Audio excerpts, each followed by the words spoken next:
माझ्या चेहऱ्यावरचा आनंद बघून तुम्हाला समजलं असेल की काय गुड न्यूज असणार आहे आणि काय नसणार आहे. मला तुमच्यासाठी छोटेच असेल पण माझ्यासाठी ना खूप मोठं मोठं मोठं सुख असेल ना असं वाटतंय मला.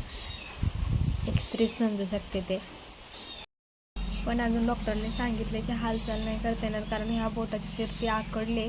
ते बोट असं पण नाही होत, एवढं पण नाही येत, असं झालं पण ह्या हाताने अजून जेवणाचा तांबे आपण पिण्यासाठी उचलतो ना तो पण नाही उचलता येत. म्हणजे अजून बऱ्यापैकी तरी पूर्ण नाही झालेला बरा. हाय हॅलो नमस्कार, मी काजल तुमच्या सगळ्यांचं स्वागत करते माझ्या एका नवीन ब्लॉगमध्ये. कशा सगळेजण मस्त मजेत आणि आनंदात असाल.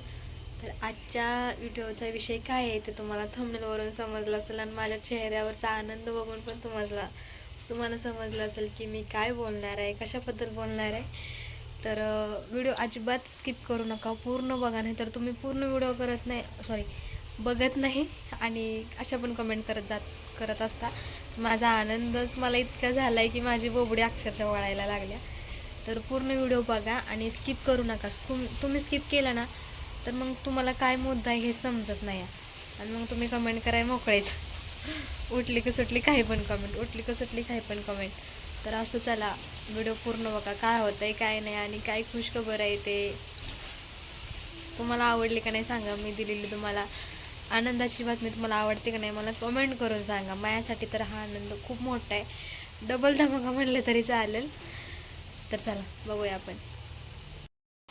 तर माझ्या चेहऱ्यावरून तुम्हाला समजतच असेल मला किती आनंद झाला आहे. तर ही आनंदाची बातमी मला कधी भेटली पहिल्यांदा मी सांगते, कारण माझ्या बांगड्यावरून तुम्ही कन्फ्यूज होचाल. तर ना साखरातीच्या आदल्या दिवशी मी व्हिडिओ घेतला होता ना, जो तुम्ही बघितला असेल सगळ्यांनी, तेव्हाच मलाही कळलं होतं. पण मला तेव्हाच तुम्हाला सांगायचं होतं पण मी नाही सांगितलं. म्हणलं की त्याच्यावर आपण नंतरनं ब्लॉग बनवूया, कारण ऑलरेडी तो ब्लॉग लय मोठा झाला असता. त्यात तर मी सगळं सांगत बसले असते तर आधीच तो 15 मिनटाचा झाला आहे ना अजून वाढला असता. त्यामुळे मी तेव्हा तुम्हाला नाही सांगितलं. म्हटलं नंतरनं बनवीन, जेव्हा साखरातीचा ब्लॉग बनवील ना तेव्हा सांगेन म्हटलेलं. आणि साखरातीचा ब्लॉग मी बनवलाच नाही कारण मला झालंच नाही. माझं आवरणं, ह्या दोघांचं आवरणं, स्वयंपाक बनवणं, ह्या सगळ्यातनं मला माहिती मी सगळं कसं मॅनेज केलं होतं. त्यामुळं मी तो ब्लॉग घेतलाच नव्हता. तर आता म्हटलं सांगून टाकावं, किती दिवस तुमच्यापासून लपवणार. त्यामुळे म्हटलं चला त्याच्यावर आपण ब्लॉग बनवूया. तर ते जरा बाजूला ठेवते आणि मागचा जो ब्लॉग टाकला होता त्याच्यावर एक मला कमेंट आली होती. एकच आली बरं का, दुसरी कमेंट आलीच नाही त्याच्यावर. तर त्या कमेंटविषयी बोलते. तर मला अशी कमेंट होती की काय फालतूगिरी लावले, जेव्हा डोक्याला मार लागतो तेव्हा माणसाला म्हणजे सुंभ होतो, त्याला समजतच नाही. तर त्यांच्यासाठी तर आम्हालाही तसंच वाटलं होतं. जेव्हा आम्हाला ती गोष्ट माहीत नव्हती ना त्यांना बाहेरचं काय असं झालं आहे, तेव्हा आम्हाला तसंच वाटलं होतं की डोक्याला मार लागला असेल आणि म्हणून त्यांना आठवत नसेल. म्हणून आम्ही त्यांचा काय म्हणते डोक्याचं MRI करायचं ठरवलं आणि केला पण. आणि त्यात सगळं नॉर्मल आलं होतं की लागलेलं नाही आहे त्यांना डोक्याला. तर मग थोडंसं चक्कर बिक्कर येते कारण ते डोकं सुंब झालेलं असतं. त्यामुळं ते डॉक्टर बोलले काय नाही, ते होईल नीट. कधी कधी आपलं पण बघा, आपल्याला डोकं थडकलं किंवा जास्त चिडचिड झाली, जास्त टेन्शन घेतलं तर आपलं डोक्याला त्रास होतो. ते म्हणले की ते टेन्शनच घेतात त्यांना कारण ते आठवत नाही आहे म्हणून. पण तसं काही नाही आहे ना. आता मी तुम्हाला ते रिपोर्ट पण दाखवलं असतं पण ते रिपोर्ट मम्मीकडे येतं कारण ती फाईल मोठी होती आणि आमची पिशवी छोटी होती, त्यामुळे ते काय लागणार नव्हती. त्यामुळे ते आम्ही रिपोर्ट आणलं नाही. जेव्हा मी मम्मीकडे जाईल आणि तेव्हा मी त्या रिपोर्ट तुम्हाला दाखवेन. ते सगळं नॉर्मल आहे, त्याच्यात काहीच दाखवलं नाही असं. तर ती कमेंट होती अशी, त्यामुळे म्हटलं चला बोलावं. बऱ्याच जणांना असं पण वाटलंच असणार आहे ती कमेंट बघून की डोक्याला जेव्हा मार लागतो तेव्हा नाही आठवत. पण आम्हाला पण तसा गैरसमज होता, मला तर भरपूर होता की ह्यांना आठवणं म्हणजे डोक्याला मार लागला आहे काय. आणि काय म्हणतात उठलं तर त्यांना चक्कर पण येत होती आणि सारखा विचार करत राहायचं का त्यांना आठवत नव्हतं म्हणून. त्यामुळं मी म्हटलं जाऊ देत, किती पैसे जायचे तेवढं जाऊ देत, आपण MRI करून घ्यायचं डोक्याचा. आणि केला पण त्यात नॉर्मल निघाल्यानंतर ना अजून मला आनंद झाला की हा बाबा वेगळं काही नाही आहे. कारण डोक्याला मार लागलं तर लय पुढं दुखणं उद्भवत असतं.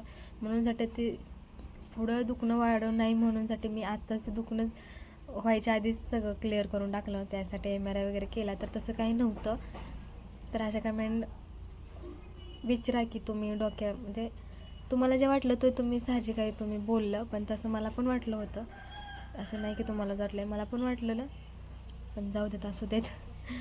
तुम्ही बोलला तुम्हाला वाटलं म्हणून मी तुमचं उत्तर दिलं. तुम्हाला जे वाटत होते गैरसमज दूर केला की आम्ही MRIचा रिपोर्ट आहे आमच्याकडं आम्ही तुम्हाला दाखवू पण आता बघू, जेव्हा मम्मी ही डबल येतील ना इकडं सामान वगैरे मला आणायचं आहे, तर तेव्हा सांगेल मी तिला आणायला, तेव्हा तुम्हाला बघायला भेटलं रिपोर्ट तो. आता तुम्ही म्हणाल चल की मला इंस्टाला मेसेज आला होता की साखरातीचा ब्लॉग का बनवला नाही म्हणून.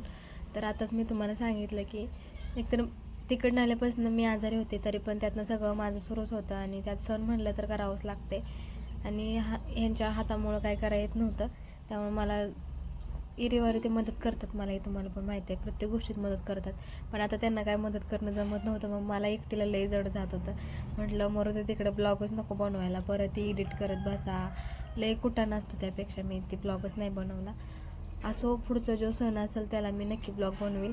अशी माझी लई धावपळ झाली होती, मला जास्त मंदिरं पण केली नाहीत आणि काही नाही, तुम्हाला काय सांगू आता त्या गोष्टी. त्या सोनूचं मध्ये असतं, मी आवरलं म्हटलं तिथं पण आवरायलाच पाहिजे. तर मी माझे सक्रातीचे फोटो माझ्या इन्स्टा आय डीवर टाकले, तरी जाऊन नक्की बघा. माझी इन्स्टा आय डी आहे काजू जाधव 13 त्या इन्स्टा आय डीवर बघा, तुम्हाला माझे फोटो व्हिडिओ बघायला भेटतील. तर चला आता आपण काय आनंदाची गोष्ट आहे त्याच्याविषयी बोलूया. तर मागच्या वेळेस मी व्हिडिओ बनवत होते का नाही, तेव्हाच मला फोन आला, मी मध्येच व्हिडिओ पोस्ट केला म्हणजे थांबवला होता. तर तेव्हा मी खुश झाले होते की त्यांचा फोन आला आणि ते मला विचारत होते की सामान काय काय आणायचं म्हणून. तर मी सामान आणण्याचं सांगण्याचं सोडून मी त्यांना विचारलं तुमचा हात सोडला का, तुमचा हात सोडला का, हात बरा आहे ना आता. तर त्याने मला सांगितलं हो हात बरा आहे म्हणून, आता डॉक्टर बोलले की काय प्रॉब्लेम नाही आहे आणि हाताचं प्लॅस्टर पण काढले. तर मला ना तो आनंद इतका भारी होता ना, खरंच लय भारी होता. पण हाताला अजून सूज आहे आणि हातमधलं बोट आहे की नाही त्याची शीड आकडली, त्यामुळे अजून त्या हातामध्ये इतकी ताकद नाही आहे. ह्या हातात जेवढी ताकद असते ना त्या हातात नाही, अशी पूर्ण बोटं असं होत नाही, ते एवढ्यावरच थांबते. म्हणजे बाकीचे बोटं होतात पण हे बोट खालीच होत नाही, ते शीर आकडली त्या बोटाची. डॉक्टरने सांगितलं की फक्त काय म्हटलं तर व्यायाम कर, म्हणजे हाताला हालचाल कर, पण जड उचलू नको, कारण ह्या गॅप अजून भरलेला नाही आहे. ते इथलं हाडूक जे होतं ना ते ही झालं होतं, ते व्यवस्थित ही झालं आहे, पण गॅप भरायला जरा टाईम लागतो. त्यामुळे सांगितले जड वगैरे काय उचलू नको.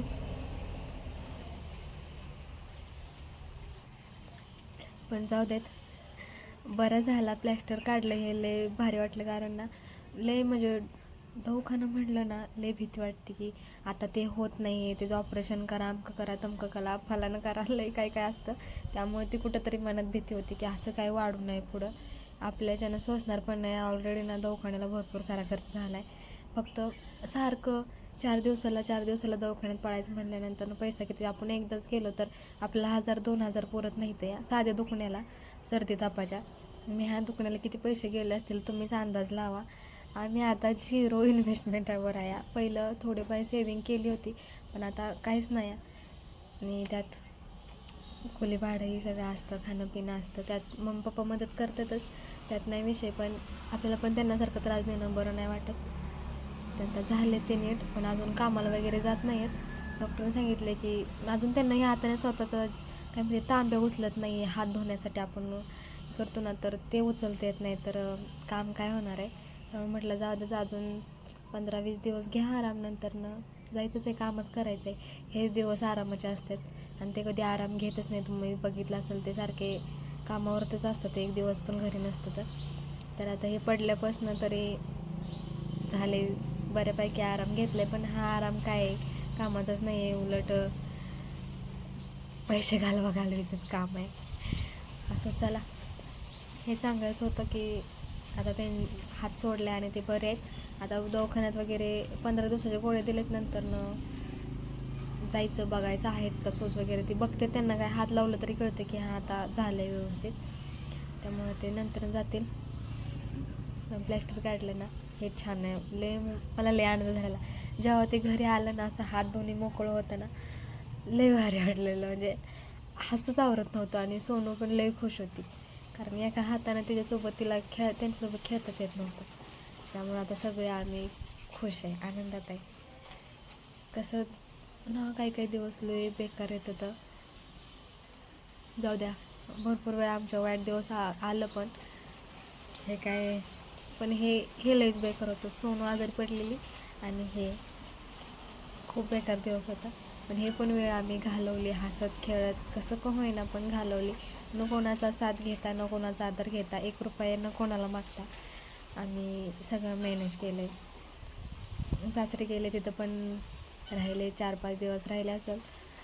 ते पण आम्ही जास्त राहणार नव्हतो, पण ते दीर जाऊ आले होते त्यामुळं आम्हाला तिथं राहावं लागलं. ते म्हणणार आम्ही ह्यांना बघायला आलो, हे निघून गेले. राहिला असतो. ह्यांचं म्हणणं होतं की राहायचं तिथंच दाळमुडीत, मी बरं होत नाही तोपर्यंत. पण नाही, त्यांच्या घरी वाद सुरू झाले त्यांच्या मम्मी पप्पाचे. किरकिर आजारी माणसाला तर ते किरकिर नको असते, त्यांनी किरकिरच सुरू केलेली. जेवताना पण त्यांचं सारखं सुरूच भांडण. त्यामुळे आम्ही तिथे जास्त दिवस नाही राहिलो, आलो निघून इकडं. पण असल्या वेळेस साथ द्यायला हवी होती, त्यांच्याकडनं अपेक्षा होती. पण ह्यावेळेस पण त्यांनी अपेक्षा भंग करून टाकला. त्यामुळे इथून पुढं तर काय अपेक्षा करणं त्यांच्याकडून चुकीचीच आहे आणि आम्ही करत पण नाही. पण पोटचं लेकरं आहे आणि म्हणजे काय म्हणते तर मला नाही त्यांच्याकडून कोणती अपेक्षा. पण एक बाप आहे म्हणून काहीतरी कर्तव्य असतं, त्यांनी करायला पाहिजे होतं. ना पोराला दवाखान्यात नेलं, ना काही नेलं. असो, जाऊ देत, काही गोष्टीने सांगितलेलंच बऱ्या. तर चला, बाय बाय. झालेत माझे कामं. तर मला व्हिडिओ एडिट करायचं, अपलोड करायचं. 2 दिवस चॅनलला ब्लॉग नाही आहे, त्यामुळं हा ब्लॉग मी आत्ताच अपलोड करून देणार आहे. तर चलो, बाय बाय, घ्या काळजी. आणि माझी गुड न्यूज कशी वाटली मला कमेंट करून सांगा नक्कीच.